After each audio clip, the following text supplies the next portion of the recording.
It's a chilly day in New York City, but I just walked out of 2 days of listening to corporate social responsibility leaders, foundation leaders, people who are in charge of massive budgets, like some American Express and Aflac and New York Life, just massive organizations who have really strong and legacy-driven foundations to help people in our world.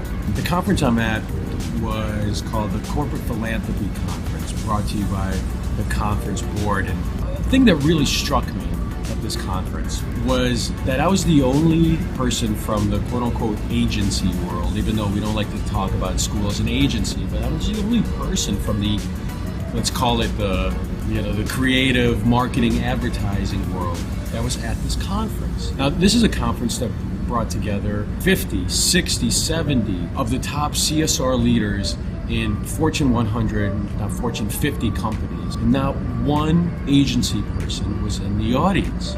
And that is telling. It's telling in a particular sense. And I'll couch it in the context of where corporate social responsibility is right now and where it's going.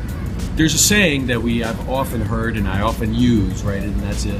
Corporate social responsibility has all the meaning, but no budget.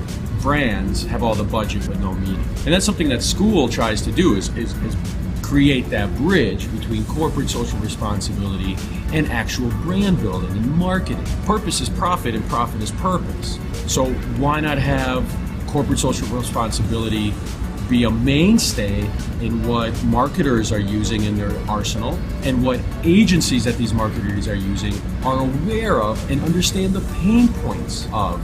We get briefs all the time from the brand side as agency people, as creative directors and strategists saying, what are the brand pain points?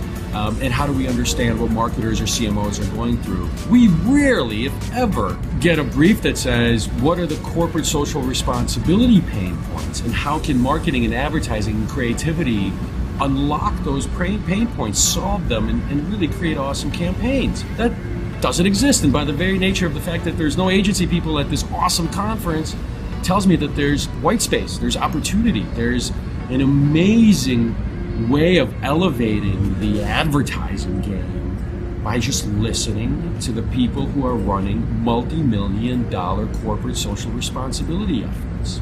Now, the slight difference, or the slight nuance, is that throughout the entire day, today and yesterday, I've learned, that corporate social responsibility typically in these large organizations rests with corporate affairs or corporate communications. Now think about it, their measurement of success is messaging, right? So the best thing that CSR can hope for, other than the fucking awesome, great things that they do, is that they get some earned media, they get a press release out of it, they get some coverage on the news, right? It's still ensconced in messaging.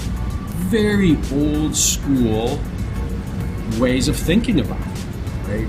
Now, I'm going to paraphrase Keith Weed at Unilever and says, people don't want to be marketed to, right? People don't want marketing, they want matter. They want brands to matter for them. And so CSR is still kind of stuck in this place where it's corp comms or corporate affairs, where it's a press release here and a news mention there, all marketing and messaging rather than mattering. And so this idea of creating action around CSR is really, really potent. And that's why agencies, and that's why creative people need to get behind CSR, because it's not just about messaging CSR, it's actually creating experiences. It's creating brand action in culture that's going to drive more participation, more sharing. Thing that I also found very interesting